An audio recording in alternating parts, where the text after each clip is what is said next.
Tom Aspinall was dragged into deep waters against Cyril Gane at UFC 321. And deep waters doesn't mean the third round, fourth, fifth. It's not what it means. It means the unknown. That's really what deep waters means. Tom Aspinall was so unproven going into this fight.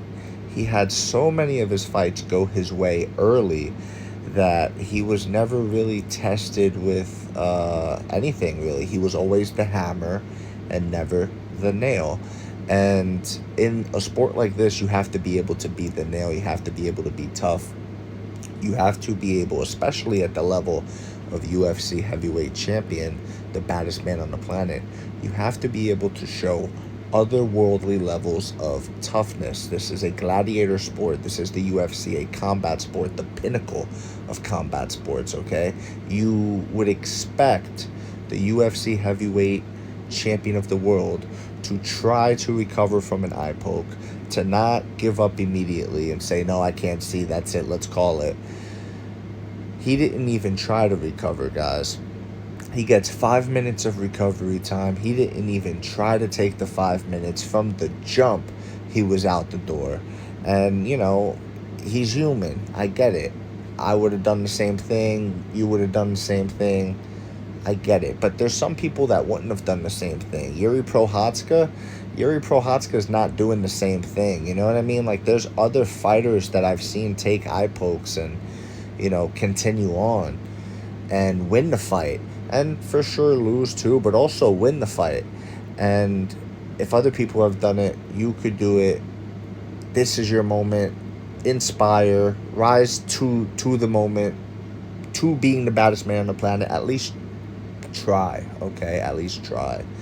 There was no effort to do that. So, yeah, man. I don't know. I think Tom Aspinall, even in a rematch, is going to have problems because, one, he doesn't have head movement, okay? He doesn't have head movement. He was there on a platter, on the center line. Cyril Gane's able to pick him apart, touch him up with the jab and left hand at will. And Cyril Gane was on his bicycle. He was able to move around. He had good footwork. He had a good low-line side kick to the knee, the oblique kick, right? He had a good one of those that was bothering Tom Aspinall. Tom Aspinall went for a takedown. He wasn't able to get that takedown. So these are all things where things aren't going his way. What if Cyril can do it again? And what I mean by that is, what if he can go out there and win the first round again? You get what I mean? I truly do believe that Tom Aspinall is the kind of fighter that if he does not win in the first exchange, if he doesn't win in that first round, if things don't go his way right away, it snowballs in the opposite direction. You get me? Tom Aspinall is used to having success in the UFC right away, starting off fast and, you know, steamrolling guys. Is he able to adjust, especially with how inactive he's been? Is he able to adjust to being the nail? I think Cyril Gane is the one with less pressure on him, to be honest, because Tom Aspinall will be going into this fight with a lot of critics out there, people like myself, fighters, you know what I mean? TJ Dillashaw, like other fighters have criticized him. Aljamain Sterling, like, guys, this is not a casual take to have that Tom Aspinall should have fought. You know, Chael Sonnen feels this way. Anthony Smith feels this way. A lot of guys feel this way. And I don't know. I don't know what to say. Like, Tom Aspinall, in that 4 minutes and 36 seconds that the fight lasted, which is 91% of a round, by the way. This wasn't, oh, the fight's just getting started. Like, no, bro. The first round is almost up. There's only 5 of them. You know what I mean? There's literally only 5 of them. 20% of the fight just took place. That's a nice chunk of the fight. 20% of the fight. You understand? So, please, spare me with that. Oh, the fight was just getting started. It was, and it was looking good for Gane, and I think Gane was going to pick it up. I think if the eye poke doesn't happen, first round ends, they go into the second round, Tom tries again for another blitz. Maybe he hurts Cyril, maybe. And we'd have to see if Surreal could recover from that. He did against Derek Lewis. I feel like he possibly could against Tom Aspinall. Why not? But let's say Tom hurts him, right? And Gon survives. Or Tom doesn't hurt him, and it's just more of Gon peppering him. Either way, if Gon makes it to a third round, Tom Aspinall's chances significantly decrease. And I just think the way the fight was going, you already saw the damage on that nose. I mean, it only took a couple of jabs to beat that nose up. Imagine if he had to eat another 8 to 12 jabs. You know what I mean? Hard, stiff jabs, and maybe another 6 left hands right down the pipe.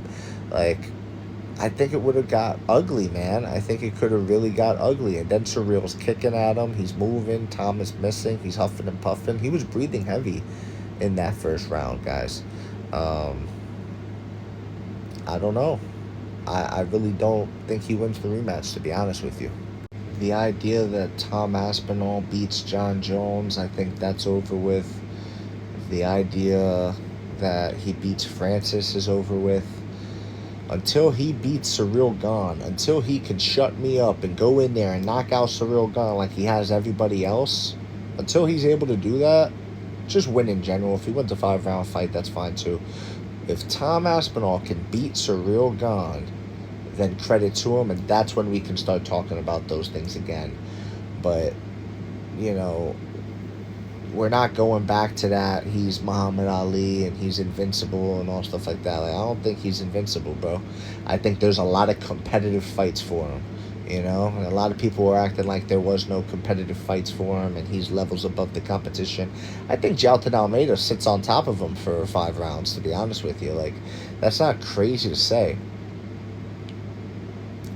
He just got robbed in the Volkov thing, you know what I mean? Like, it is what it is, the way the sport's going. Big picture takeaway point is that the deep waters can be a busted nose. Deep waters doesn't have to be the 5th round. Deep waters just simply means the unknown, right? Most of the ocean isn't discovered. This is something that experience in the octagon sheds away. The more fights that you have, this is why Tom Aspinall shouldn't have sat out all that time while he had the interim title. He should have been defending the interim title over and over again as many times as he could, because he built up some rust. He went out there, he fought a guy who wasn't rusty, he fought a guy who was sharper than him, he fought a guy who had a good game plan for him and was executing the game plan on him. And, you know, he was finding out real quick, man, like, there are some competitive fights for you, and you should have stayed sharp. Should have stayed sharp. Try that 10 times. Anyways, he didn't do that. He didn't do that because he wanted John Jones so bad. He wanted to cut the line with Stipe so bad. I mean, listen, guys, if you're standing at a restaurant, you're next online, and this guy comes up behind you talking about, I really just want to eat your food, John Jones. I really just want to, or Gordon Ramsay, you know, whoever. I really just want to eat here at this fine establishment. And it's like, no, bro. Stipe's ahead of you. Stipe's online for. He was signed to fight him. That fight's happening. You're not just going to step in and swoop in like that. It's not happening, bro. The build-up, the hope that he would beat John Jones, all of this stuff led to this moment, and he's at a crossroads here. He's at a crossroads, and 2 more fights left on his contract. It's going to be very interesting to see how the career of Tom Aspinall plays out, especially with all of the hype that was attributed to him. I think he has potential to go down as the biggest hype job in the history of the sport.